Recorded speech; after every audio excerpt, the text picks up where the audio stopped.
அனைவருக்கும் வணக்கம். இன்றைய தினம் நுண்ணறிவு மற்றும் உழைச்சார்பு தொடர்பான மற்றொரு காணொலியை உங்களை சந்திப்பதில் மகிழ்ச்சி. அந்த வகையில் இலங்கையில் நடைபெறுகின்ற அனைத்து போட்டி பரீட்சைகளுக்குமான நுண்ணறிவு உழைச்சார்பு தொடர்பான காணொலியாக இன்றைய காணொலி அமைய இருக்கின்றது. அந்த வகையில் இக்காணொலியிலே கடந்த 2021ஆம் ஆண்டு இலங்கை சட்டக்கல்லூரி நுழைவுப் பரீட்சையில் நடைபெற்ற நுண்ணறிவு வினாத்தாள் தொடர்பான ஒரு சில வினாக்கள் உங்களோட பகிர்ந்து கொள்ள இருக்கின்றேன். அந்த வகையில் உங்களுக்கு இந்த காணொளி பயனுள்ளதாக அமையுமாயிருந்தால் நீங்கள் ஏனையவர்களுக்கும் பயன்பெறுவதற்கு இந்த காணொலியை ஷேர் பண்ணி அவர்களும் பயனடையும் வகையில உதவுமாறு கேட்டுக்கொண்டு தொடர்ந்து நாங்கள் இன்றைய வினாக்களுக்குள்ளே நகரலாம். இலக்கம் 6லிருந்து 15 வரையான ஒரு வினாவுக்கும் சரியான அல்லது மிக பொருத்தமான விடையை தெரிவு செய்து அதன் இலக்கத்தை அவ்வினாவுக்கு எதிரே உள்ள புள்ளிக்கோட்டு மீது எழுதுக. நாங்கள் இந்த 6 தொடக்கம் 15 வரையான வினாக்களை இன்றைய தினம் உங்களோட கலந்துரையாட இருக்கின்றேன். அந்த வகையில 6வது வினா, ஒரு குறிப்பிட்ட இலக்கம் 13 வகுக்கப்படும் போது மீதி 11 ஆகும். அதே இலக்கம் 17 வகுக்கப்படும் போது மீதி 16 ஆகும். பின்வருவற்றுள் அந்த இலக்கம் இது. இப்போ இதை நாங்கள் எப்படி இந்த கேள்விக்குரிய விடையை அணுக வேணும் என்றால், தரப்படுகின்ற விடைகளில் இருந்து நாங்கள் பொருத்தமற்ற விடைகளை நீக்கி அதுக்குரிய விடையை கண்டுபிடிக்க முடியும். அந்த ஒரு அணுகுமுறையில தான் நாங்கள் இந்த கேள்விக்குரிய விடையை அணுக முடியும். அந்த வகையிலே நாங்கள் முதலாவது விடையாக இதில் தரப்பட்டிருக்கிறது 37. உங்களுக்கு தெரியும், 37 நீங்கள் 13ஆல வகுக்கும் போது 37 13ஆல வகுக்கும் போது எங்களுக்கு மீதியாக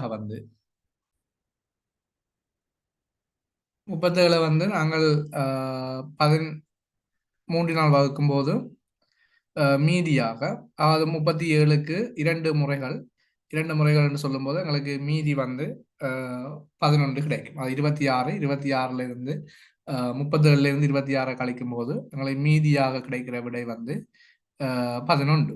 அதே 37னை நாங்கள் 17ஆல வகுக்கும் போது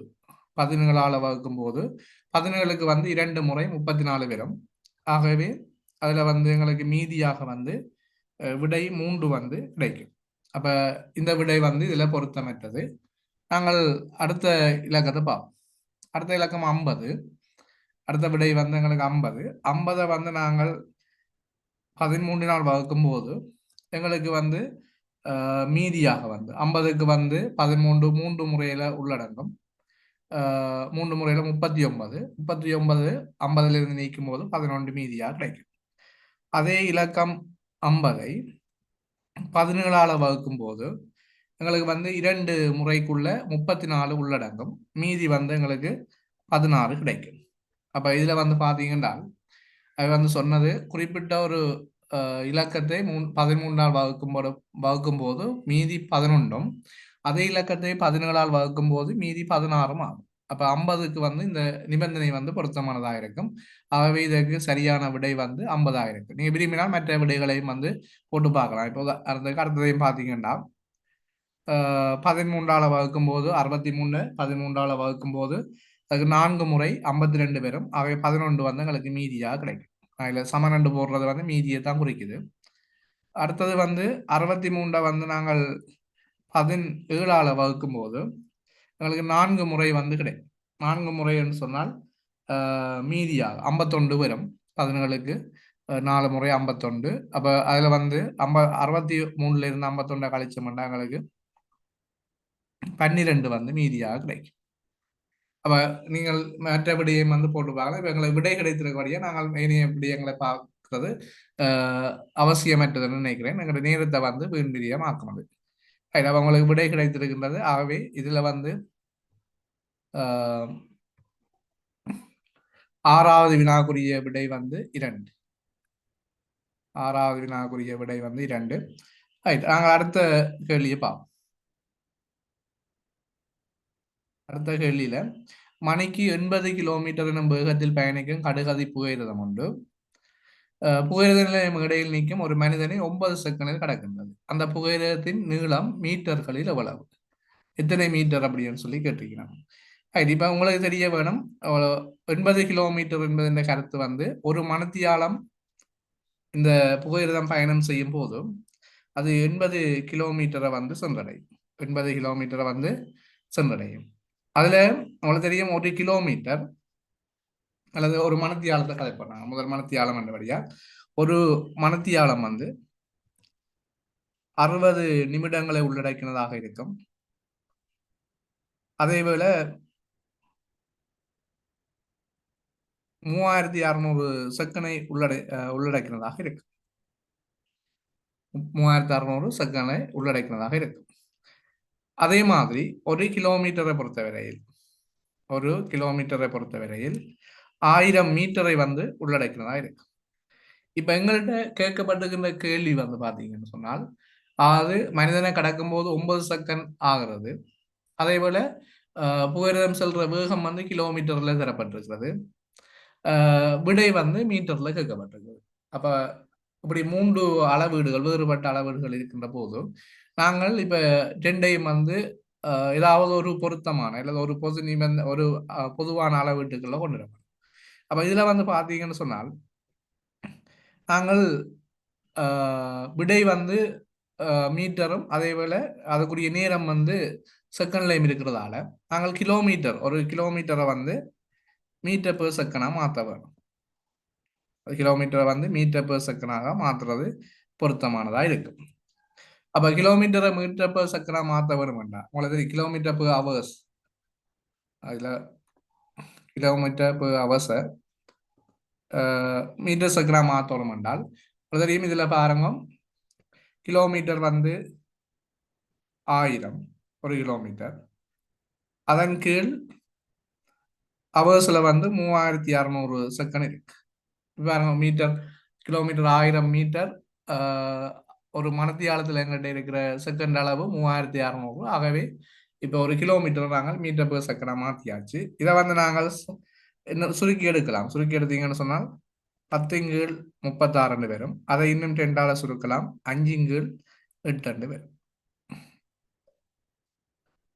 2ஆல் சுருக்கினா 5/16 வரும். சரியான. அப்போ இதில் வந்து பார்த்தீங்கன்னு சொன்னால் இந்த மீட்டர் பெர் செகண்டை கிலோமீட்டரை வந்து நீங்கள் மீட்டர் பெர் செகண்டாக மாற்றினா தான் இதுக்குரிய சரியான விடையை நாங்கள் ஒரு அலகுக்கு கொண்டு வந்தால் தான் சரியான விடையை எடுக்க முடியும்.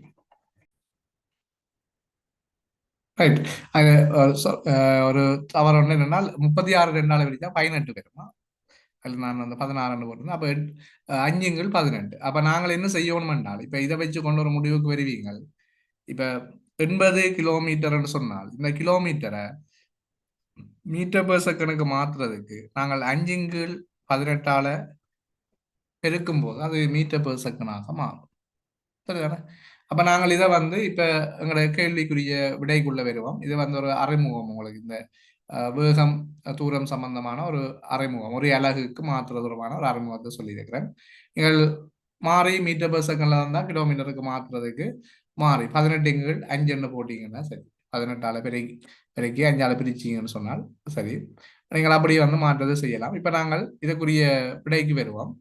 அப்ப பெருக்கினீங்கன்னு சொன்னால் உங்களுக்கு தெரியும் சமன்பாடு. இப்ப புகையிரத்தின் நீளம் தான் கேட்டது. அதாவது புகையிரதம் வந்து மனிதனை கடந்து எவ்வளவு தூரம் சென்று இருக்கோ அதுதான் அந்த புகையிரத்தின் நீளமா இருக்கும். ரைட். இப்ப பாருங்க, அதுல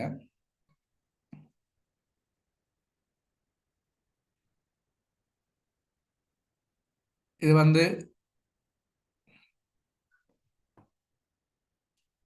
புகையிரதம்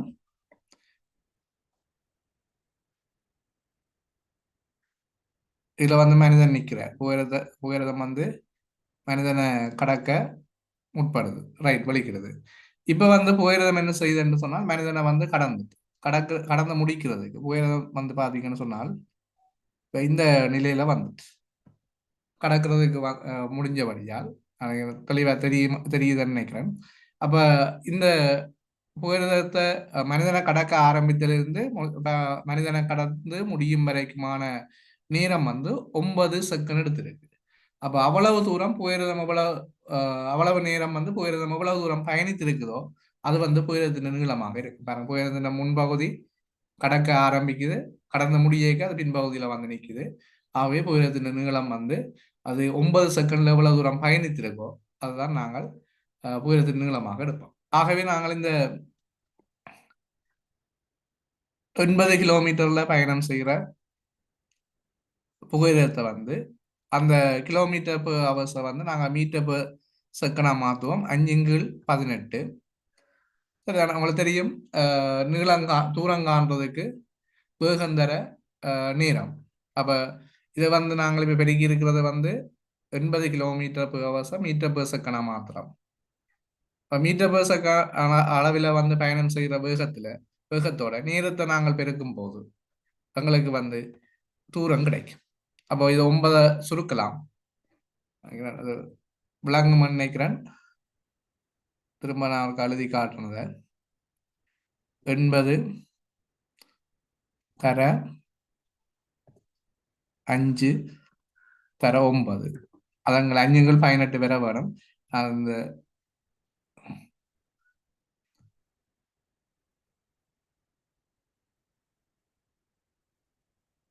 5x18 80 தர 5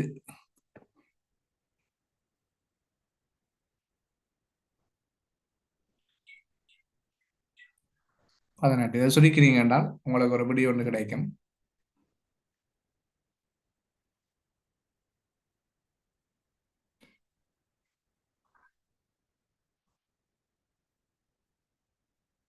ஆகவே நாங்கள் 18 9ஆல சுருக்கிறோம் என்றால் 2 முறை. 2 வந்து 2 முறை வரும். 2 வந்து நாங்கள் 80 சுருக்கலாம். சுருக்கிறோம் 40 தர 5 200. ஆகவே விட வந்து 200 மீட்டர். விட வந்து எங்களுக்கு கிடைக்குது 200 மீட்டர். சுருக்கும் போது 200 மீட்டர் கிடைக்கும். சரிதானே? ரைட். அப்போ இதில் பார்த்தீங்கன்னா 200 மீட்டரை குறிக்கிற விடை இந்த இலக்கம் 3. ஆகவே 200 மீட்டரை குறிக்கின்ற விடை இலக்கம் 3. ஆகவே 7வது வினாவுக்கு வந்து 3வது விடை. 7வது வினாவுக்கு வந்து 3வது விடை. ரைட். ஓகே, நாங்கள் அடுத்த வினாவை பார்ப்போம்.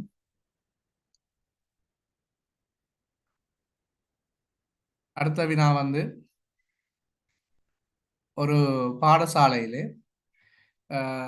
குறித்த ஒரு நாள் முதலாம் பாட வேலை முடிவில் வகுப்பு ஏயிலிருந்து 10 மாணவர்கள் வகுப்பு பிக்கு வந்து சென்றதனால் 2 வகுப்புகளிலும் இருந்த மாணவர்களின் எண்ணிக்கை சமமாகியது.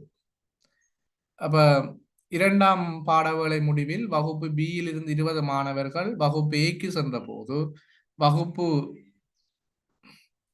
ஏயிலிருந்து மாணவர்கள் எண்ணிக்கையானது வகுப்பு பியில் இருந்த மாணவர் எண்ணிக்கையின் 2 மடங்காக இருந்ததா. முதலாம் பாடவேளையில் வகுப்பு ஏயில் எத்தனை மாணவர் இருந்ததுதான் கேள்வி. இந்த வினாவுக்குரிய விடையையும் வந்து நாங்கள் தரப்பட்டிருக்கிற விடைகள்ல இருந்து பொருத்தமற்றதை நீக்கிறதுனூடாக தான் காண போறோம். விடையை வச்சுக்கொண்டு இந்த நிபந்தனைகளை வந்து பார்ப்போம். அப்ப இதுல வந்து பாத்தீங்கன்னு சொன்னால் முதல்ல 60 இருக்கு எங்களை விட. இந்த 60 வச்சுக்கொண்டு சொல்லியிருக்கிற நிபந்தனையை பார்ப்போம். இப்ப வகுப்பு ஏயில 60 பேர் இருக்கணும் என்று எடுத்துக்கொண்டால் அதுல இருந்து 10 பேர் வந்து முதலாம் பாடவேளை முடிவில வகுப்பு பிக்கு போயினோம். 10 பேர் போனா இப்ப ஏயில வந்து 50 பேர் மிஞ்சி இருக்கணும். இப்ப பியில வகுப்பு பியில ஒரு குறிப்பிட்ட நபர் இருந்திருப்பினோம், அது தெரியாதவங்களுக்கு. அவையோட இந்த 10 பேர் வந்து சேரும்போது அது சமனாக இருக்குமா பாருங்க. முதலாவது நிபந்தனை சொல்லி முதலாம் பாடவேளை முடிவில் வகுப்பு ஏயிலிருந்து 10 மாணவர்கள் வகுப்பு பிக்கு சென்றதால அப்ப 10 மாணவர்களை வந்து நான் இப்ப 60 பேர் இருக்கணும் என்று கருதினால் அதை வச்சுக்கொண்டு 10 பேர் வந்து வகுப்பை விட்டு வெளியில போயிடும். அப்ப இப்ப ஏ வகுப்புல 50 பேர் இருக்கிறார். அந்த 10 பேரும் வந்து பி வகுப்போட போய் சேரினோம். ஆகவே அதை பிளஸ் அடையாளம் போட்டுக்கிறேன். அப்படி சேரும் போது 2 வகுப்பிலையும் சமமான தொகை இருக்கணுமா. அப்ப 2 வகுப்புலையும் 50 பேர் இருக்கணும். அப்ப ஆரம்பத்துல வகுப்பு பி எவ்வளவு இருந்திருப்பினோம்னா 40 பேர் இருந்திருக்கணும். அந்த முடிவுக்கு வரலாம் நாங்க. சரிதானே? 40 பேர் இருந்திருக்கிறோம். அடுத்தது பாத்தீங்கன்னா ரெண்டாவது நிபந்தனை பாருங்க. இதே விஷயத்தை வச்சுக்கொண்டு வகுப்பு பியில் இருந்து இப்ப வகுப்பு பியில எத்தனை பேர் இருக்கணும்னா 50 பேர் இருக்கிறார். வகுப்பு பியில இருந்து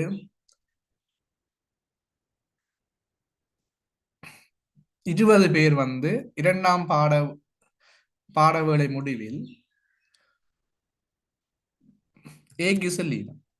இப்ப வகுப்பு பியில இருந்து 20 பேர் வெளியேறணும்னா வகுப்புல இருக்க போறாக்கள் பியில இருக்க போறாக்கள் 30 பேர். இப்ப ஏயில ஏற்கனவே வந்து 50 பேர் இருக்கணும். அவையோட போய் அந்த 20 பேரும் சேரணும். சேரும் போது இப்ப ஏயில இருக்கிற ஆக்களின் எண்ணிக்கை வந்து 70. அப்ப இப்ப என்ன சொல்லியிருக்கின்றால் வகுப்பு ஏயில் இருந்த மாணவர்கள் எண்ணிக்கையானது வகுப்பு பியில் இருந்த மாணவர்கள் 2 மடங்கு. அப்ப 30 2 மடங்கு 60 வரும். ஆனா 70 வாரபடியே இந்த விட வந்து பிள்ளை. இப்ப அடுத்த விடைக்கு வருவோம். 70 இரண்டாவது விடைக்கு. அப்ப வகுப்பு ஏயில வந்து 70 பேர் இருக்கிறோம் எடுத்துக்கொண்டோம் என்றால் அதுல இருந்து 10 பேர் முதலாம் பாட வேலை முடியல போயிடும். ஆகவே இப்ப வகுப்பு ஏயில 60 பேர் இருக்கிறோம். வகுப்பு பியில குறிப்பிட்ட நபர் இருக்கிறோம். அவையோட இந்த 10 பேரும் போய் சேரினோம். ஏயில இருந்து வெளியேறின 10 பேரும் சேரும் போது அங்க 60 பேரா மாறிடும். சமனாயிருக்குன்னு சொல்லியிருக்கிறோம். அப்ப வகுப்பு பியில வந்து இருந்த ஆக்கள் வந்து 10 பேர் போய்க்கு முன்ன இருந்த ஆக்கள் 50 பேர். பிறகு பாத்தீங்கன்னா அடுத்த நிபந்தனைக்கு வாங்க. இப்ப வகுப்பு பியில வந்து 60 பேர் இருக்கணும். அந்த 60 பேர்ல இருந்து இரண்டாம் பாடவேளை முடிவில் 20 பேர் வெளியேறணும். 20 பேர் வெளியேறும் போது 40 பேர் இருக்கணும் வகுப்பு பியில. இந்த 20 பேரும் என்ன செய்யணும்னா ஏற்கனவே ஏயில இருக்கிறாங்களோட ஏற்கனவே ஏயில எத்தனை பேர் இருக்கணும்? 60 பேர் இருக்கணும். அவையோட வந்து 20 பேரும் சேரும் போது 80 மாறுது. அப்ப இப்ப பாருங்க பியில இருக்கிற போன்று ஏ வகுப்புல 2 மடங்கு தொகையினர் இருக்கணும். அப்ப எங்களுக்கு இதுல சொல்லப்பட்ட நிபந்தனைக்கு அமைவாக இந்த 8வது வினாவுக்குரிய சரியான விடை வந்து 2வது 70. அப்ப நீங்கள் நேரடியாக வந்து இப்ப கணித அறிவை பயன்படுத்தி இதுக்கு விடை எடுக்கிறத விட நீங்கள் நேரடியாக விடைகளை வச்சுக்கொண்டு அவை சொல்லப்படுற நிபந்தனையும் வச்சுக்கொண்டு நாங்கள் விடை எடுக்கலாம். கணித அறிவு என்பது அது இப்ப எல்லாருக்குமே பொருத்தமற்றதாக இருக்கு. இப்படியான வினாக்கள் வந்து அமையும். அந்த சந்தர்ப்பத்தில் நீங்கள் அதை பயன்படுத்தி கொள்ளலாம். இந்த காணொலி உங்களுக்கு பயனுள்ளதாக இருந்தால் நீங்கள் ஏனையருக்கும் அதை பகிர்ந்து கொள்ள முடியும். நாங்கள் இப்ப அடுத்த வினாவுக்கு போவோம். 9வது வினா.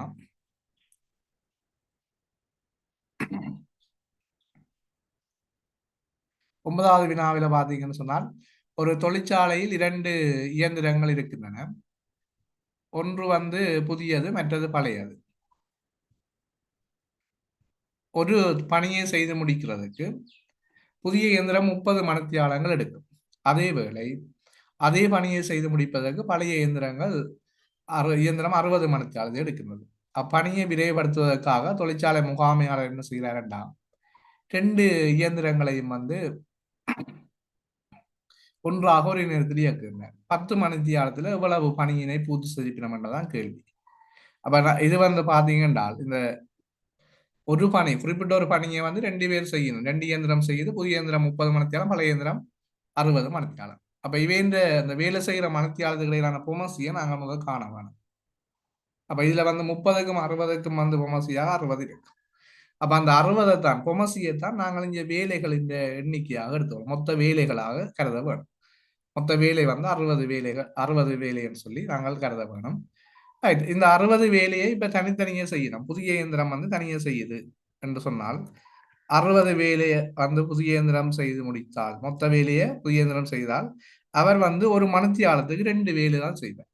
அதாவது 60 வேலை என்று கருதி கொண்டு நீங்கள் பார்த்தீங்கன்னா அவர் 2 வேலையை வந்து செய்வார்.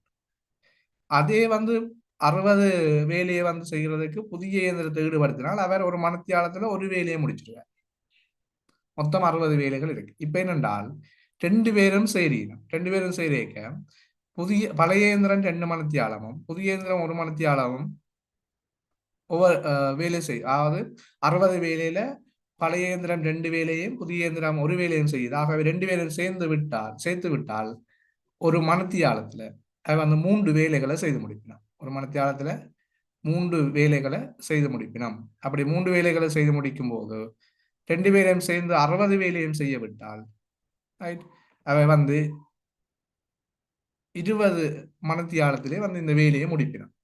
அப்ப மொத்தமா 60 வேலையை முடிக்கிற 20 மணித்தியாலம் ஏற்படுது. நான் 100 வீதமான வேலையும் செய்து முடிக்கிறதுக்கு 20 மணித்தியாலம் தேவை என்றால், ரைட், 10 மணித்தியாலத்தில் எத்தனை வீதமான வேலையை செய்வாருன்னா 50 வீதமான வேலையை செய்வார்.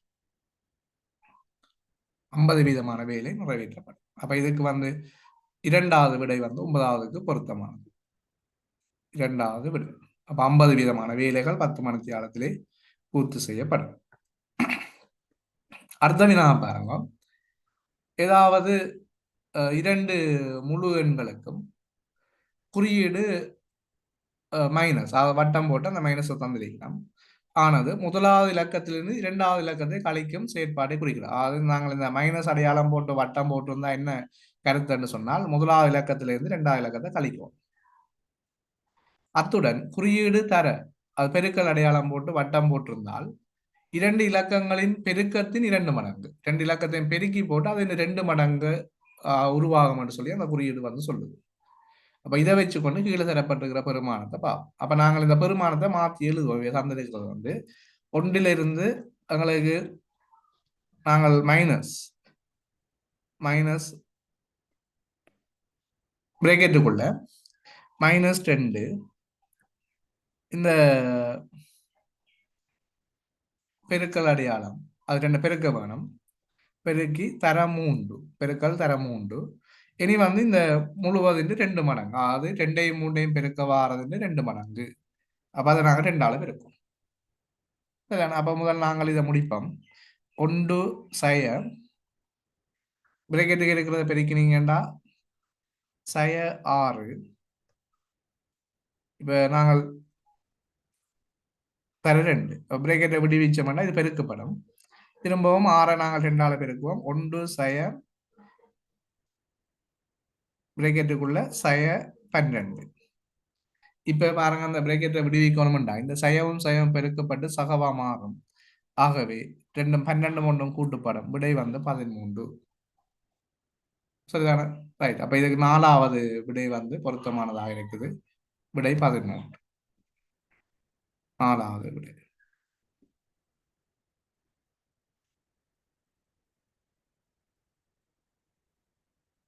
அடுத்த கேள்வியை பாத்தீங்கன்னா,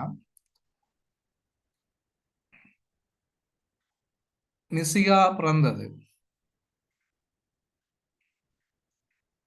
பிறக்கும்போது அவளது தந்தையின் வயது 29 வருடங்களாக இருந்ததுடன் அவளுக்கு 3 வயது இளையவரான அவளது சகோதரர், இளைய சகோதரர் பிறக்கும்போது அவளது தாயின் வயது 31 வருடங்களாக இருந்தது. இப்ப நிசிகாவின் பெற்றோரது வயதுகளின் வித்தியாசம் வருடங்கள் எத்தனைதான் கேள்வி. இப்ப தந்திருக்கிற தரவை நாங்கள் எடுப்போம். இதுல தந்திருக்கிற தரவை என்ன சொல்லியிருக்கிறோம்னு பாருங்க. நிசிகா பிறக்கும்போது, அப்ப நிசிகாவுக்கு வந்து 0 வயசு பிறக்கும்போது, தந்தையின் வயதை பார்த்தீங்கன்னு சொன்னால் தந்தையின் வயது வந்து 29 வருடங்கள். ரைட். இப்ப 3 வருஷம் கழிச்சு 3 வயது இளையவர், அதாவது நிசியாவுக்கு 3 வயது இளையவர்னா நிசியா இப்ப 3 வயது மூத்தவர். 3 வருஷம் முடிஞ்சு நிசியா அப்புறம் வந்து 3 வருஷம் முடிஞ்சு. அப்ப இப்ப நிசியான்ற வயசு வந்து பாத்தீங்கன்னா 3. அதே 3 வயசு வந்து தந்தைக்கும் கூடி இருக்கும் பாருங்க. தந்தைக்கு 3 வயசு கூடி இருக்கும். ஆகவே தந்தையின் வயதை பார்த்தால் 32. இப்ப இளையவரான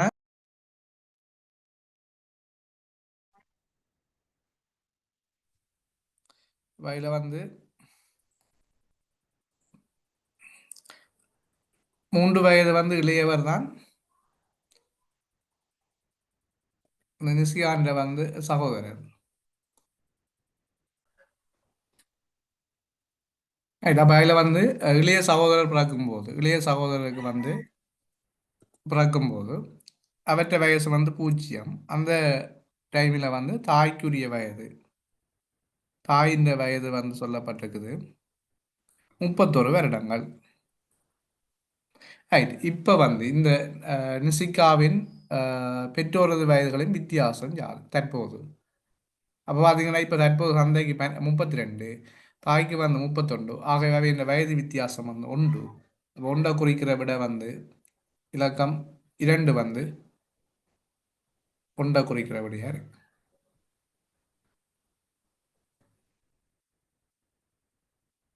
அடுத்தது பாத்தீங்கன்னா 12வது, திருமதி பிரேரா வருடத்துக்கு 3.5% எளிய வட்டியினை செலுத்தும் வைப்பொன்றினை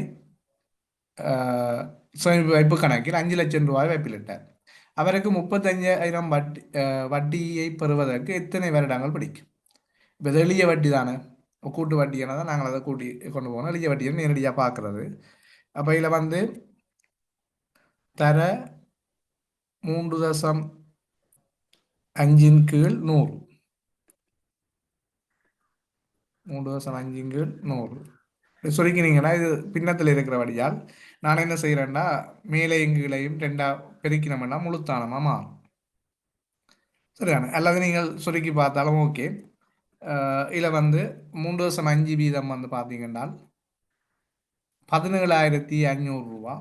3.5% ஒரு வருடத்துக்குரிய வட்டி. அவர் 2 வருடத்தில் இந்த 35,000 வந்து பெறுவார். அவர் 35,000 வட்டியை பெறுவதற்கு அவர் உழைக்க வேண்டியது ஆனால் இத்தனை வருடங்கள் ஆகும் என்று சொன்னால் 2 வருடங்கள் ஆகும். இருக்கு 35,000 வட்டியை பெறுவதற்கு 2 வருடங்கள் ஆகும். ஆகவே முதலாவது விட.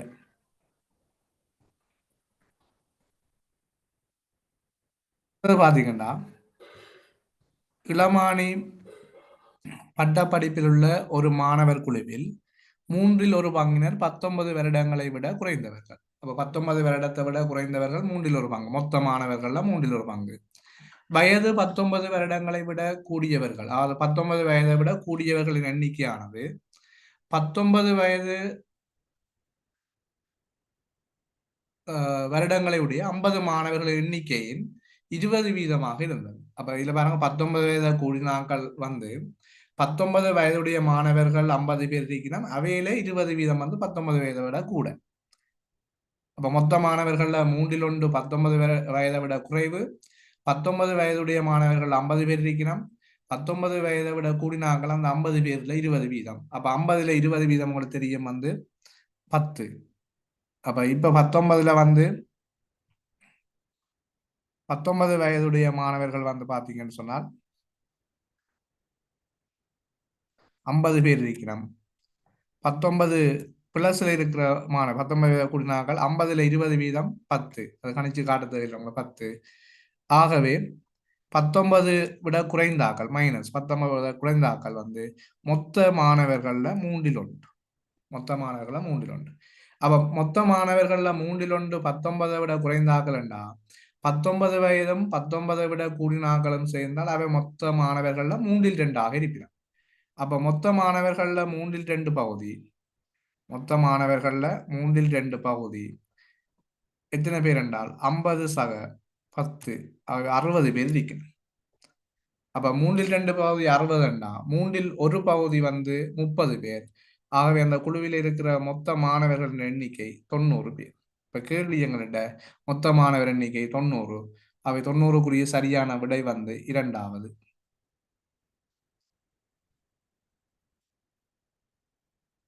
விடை. அடுத்த வினா பார்ப்போம்.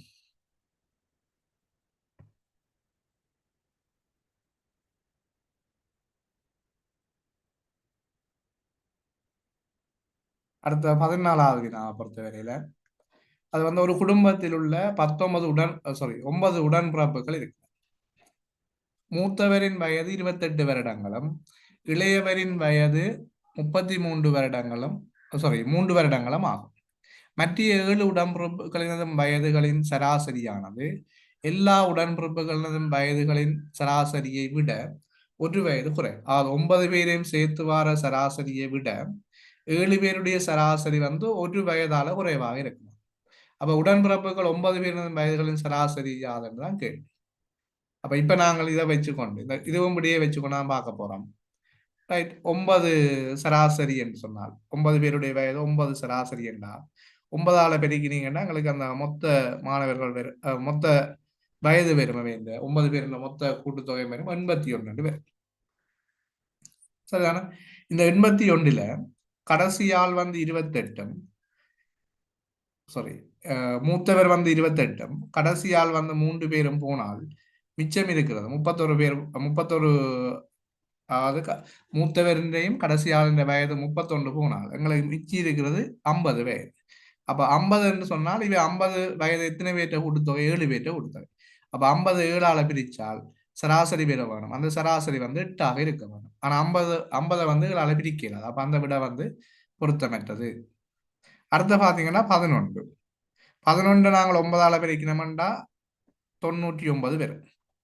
அப்ப 9 பேருன்ற கூட்டு வயதுகளின் கூட்டுத்தொகையும் வந்து 99. அதுல இருந்து மூத்தவர் 28ஐயும் இளையவர் 3ஐயும் கழிச்சு 31 போனால் எங்களுக்கு வரப்போறது வந்து 68 வயது பேர். இது 68 எத்தனை பேருக்குரியது? 7 பேர்ட்ட கூட்டுத்தொகை. அப்ப 68 நாங்கள் 7ஆல பிரிச்சோம் என்று சொன்னால் 7ஆல பிரிபடாது. அது தசத்துல போகும் அது. சரிதான்? ரைட். அப்ப தசத்துல போனாலும் எங்களுக்கு அந்த ஒன்றை 11 விட ஒன்று குறைவாக இருக்காது. அடுத்தது பாருங்க 12. சராசரி 12 9 பேர்ட்டையும் சேர்த்து தான் 12. அப்ப பெருக்கினோம்னு சொன்னால் மொத்த வயது 9 பேர்ட்டையும் கூட்டுத்தொகை 108. 108ல இருந்து 28 மூத்தவற்றையும் 3 இளையவற்றையும் கழிச்சோம்னா மிச்சம் இருக்கிற 7 பேர்ட்ட வயதுகள் இந்த கூட்டுத்தொகையும் பார்த்தீங்கன்னா 28 80 77. இப்போ 77 7ஆல பிரிச்சோம்னு சொன்னாங்களே வர விட 11. பாருங்க 9 பேர்ட்ட கூட்டுத்தொகையின் சராசரி 12, 7 பேர்ட்ட கூட்டுத்தொகையின் சராசரி 11 வருது. ஆகவே ஒன்று குறைவாக இருக்குது. 9 பேர்ட்ட வயது கூட்டுத்தொகையை விட ஒரு வயது வந்து குறைவாக இருக்கிற ஒரு வயது 7 பேர்ட்ட சராசரி வந்து ஒரு வயது குறைவாக இருக்கிறதால இதுக்கு பொருத்தமான விடை வந்து 3ஆவது 12. 12க்குரிய விடை இலக்கம் 3. அடுத்தது பாருங்க 15வது வினா. கடந்த பொது தேர்தலின் போது ஒரு வாக்களிப்பு நிலையத்தில்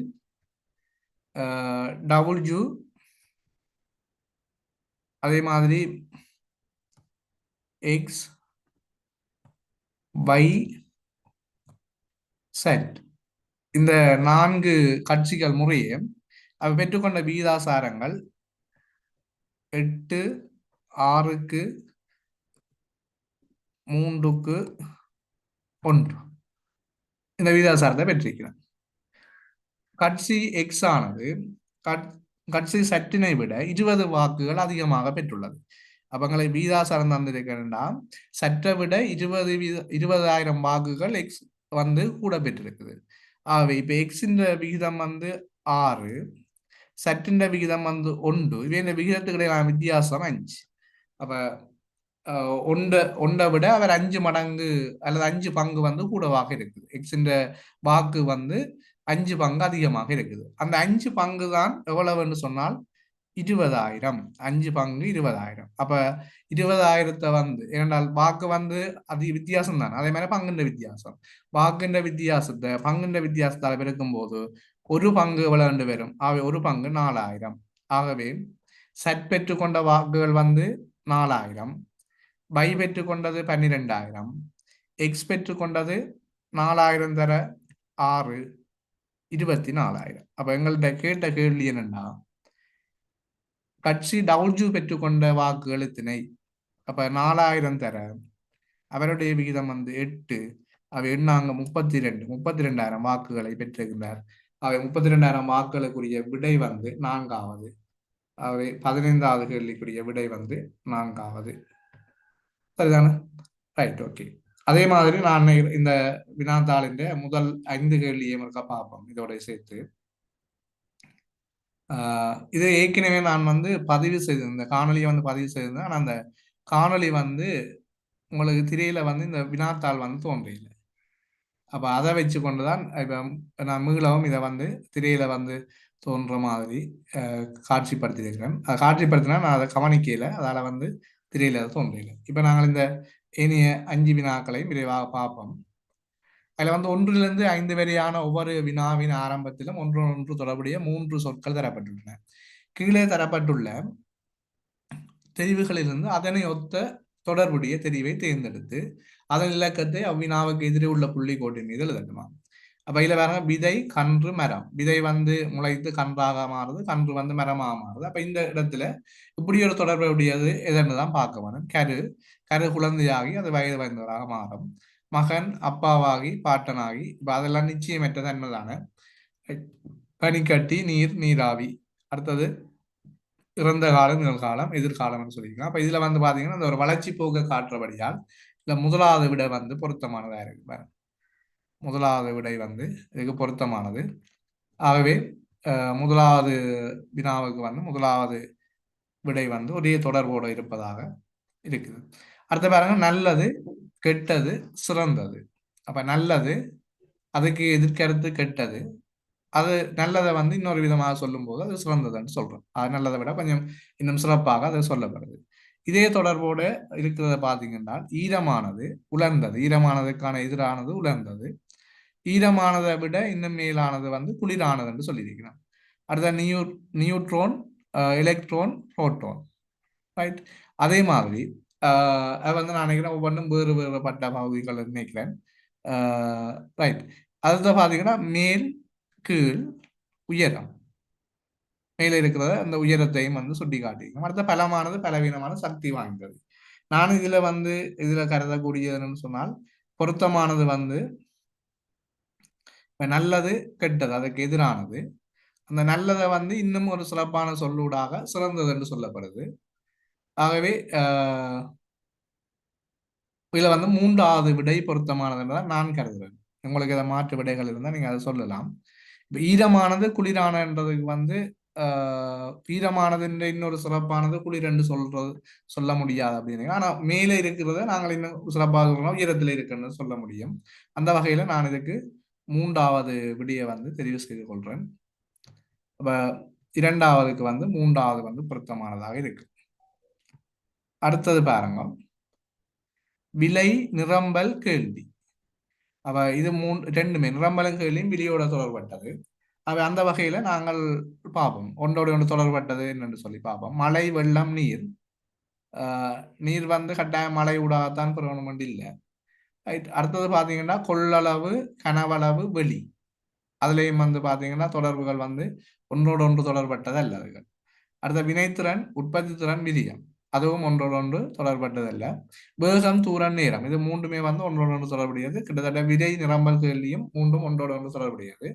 ஆகவே இதுக்கு பொருத்தமான விடை வந்து 4ஆக இருக்கு. உங்களுக்கு ஏதாவது மாற்று விடைகள் இருக்குமா இருந்தால் நீங்க கொமெண்ட்ஸ்ல வந்து தெரிவிக்கலாம். இது வந்து என்னுடைய தீர்மானத்தின் அடிப்படையில் தான் நான் இந்த விடையை வந்து உங்களுக்கு சொல்றேன். நீங்க மாற்று விடைகள் இருந்தால் சொல்லலாம். அடுத்த பாத்தீங்கன்னா வைத்தியர், நோயாளி. வைத்தியர் நோயாளிக்கு சிகிச்சை அளிப்பார். ஆசிரியர் மாணவனுக்கு பாடத்திட்டத்தை கொடுப்பார். நுகர்வோர் வியாபாரிக்கு பரிவர்த்தனை செய்கிறீர்கள், மாறி வரணும் அது. அப்ப அது 2ஆவது விட வராது. நீதிபதி சட்டத்தரணிக்கு தீர்ப்பு வழங்குறீர்கள், அதுவும் வராது. தலைவர், பின்பற்றுவோர். தலைவர் வந்து பின்பற்றுவோருக்கு வழிபடுத்துறது அப்படின்னு சொல்லி. ரைட். அது இந்த இறுதி முடிவு அப்படியே இல்லை. இப்ப எல்லா தலைவர்களும் அப்படி வழிபடுத்துற மாதிரி, அதாவது முன்மாதிரி என்று சொல்லி சொன்னா சிறப்பா இருக்கும்னு நினைக்கிறேன். இதுல இருக்கிறது வைத்தியர் வந்து நோயாளிக்கு சிகிச்சை வழங்குறார், அதே மாதிரி ஆசிரியர் மாணவனுக்கு வந்து பாடத்திட்டத்தை கொடுக்குறாரு. ஒரு முடிவுக்கு வரலாம். இப்ப 4ஆவதுக்கு வந்து முதலாவது. அடுத்தது பாத்தீங்கன்னா 5ஆவது, தையல்காரர் துணியை வந்து உடையா மாற்றுறார். தச்சன் மரத்தை தளவாடா மாத்துறார். முடிதிருத்துவன் கத்திரிக்கோளை தலைவரா மாத்திரையில. விவசாயி நிலத்தை அறுவடையா மாத்திரையில. இசைக்கலைஞர் பாடல் வரிகளை பாடலாக மாத்துறதில்லை, அவர் வந்து இசையை வந்து கொடுப்பார். ரைட். அப்ப இதை வந்து தையல்காரன் துணியை உடையா மாத்துற மாதிரி அதோட மிக நெருங்கிய தொடர்போட வந்து பாத்தீங்கன்னா தச்சன் மரத்தை வந்து தளவாடா மாத்துறோம். அப்ப 5ஆவதுக்கு வந்து முதலாவது விடை பொருத்தமாக இருக்கும்னு கருது.